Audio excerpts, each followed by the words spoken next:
Kathleen, kumusta na?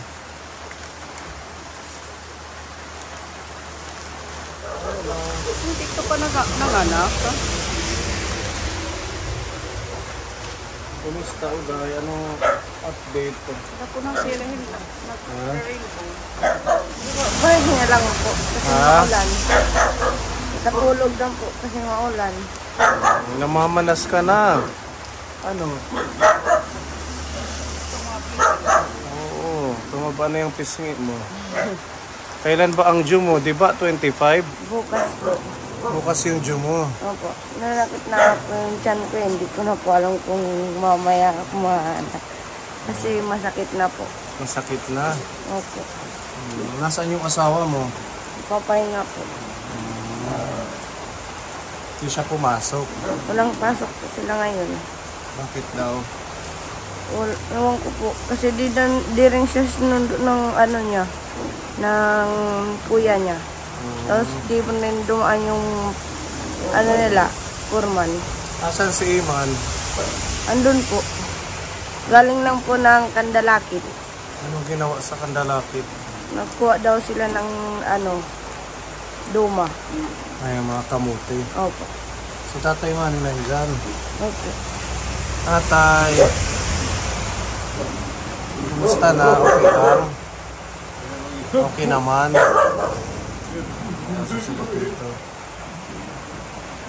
So anong paghahanda mo ngayon? Kailan ka pupunta ng hospital? Mabukas na po ng umaga kasi ulan po kasi. Hindi naman po masyado pang masakit. Hindi pa masakit. Opo, yung hindi pa as in. Dito pa lang po sa likod ko. Masakit. Huwag nang magtagal kung may nararamdaman. Punta na kayo ng hospital. Opo. Kasi namamaga na yung mukha mo. Ano na yan? Diba ganun yun? Pag malapit na?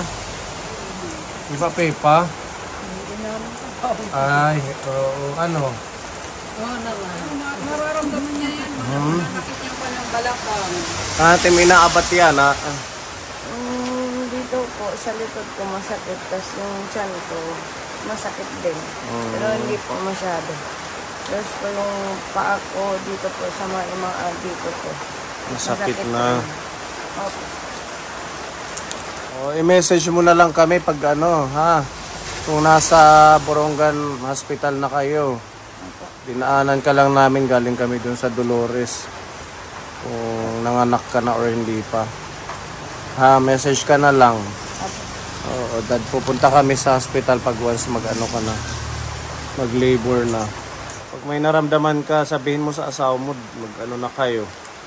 Magbiyahe ng Borongan, maulan pa man din. Opo. Hindi masakit yung ulo mo, ganon? Hindi po. Pag minsan po, pag nakahiga ako, sobrang sakit po kasi sumisipa po yung baby. Oo, lalabas na yan. Kaya mo yan, ha? Opo. Oo, wag yung nakanganga. Yung sabi nga ni Mami Lee. Ayanin mo i-rin mo. Oo. Okay ha, basta ganun na lang. Message mo na lang kami pag nandun ka. Opo. Oo, si Ate Ruby, message mo.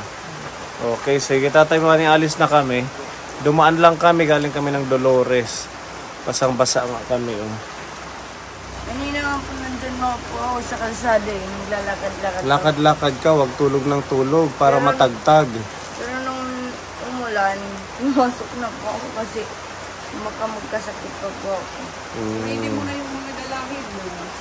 Yung mga tupperware na lagayan ng damit ng baby. Puto, yung bulak, alcohol, Diaper na pang newborn. ng baby mo. Nagbili ka na. Wala pong diaper kasi bawal daw po. Yung ano po lang. Lamping lang. Ay ganun, babawal ng diaper. Dalilan mo. Kaya mo yan.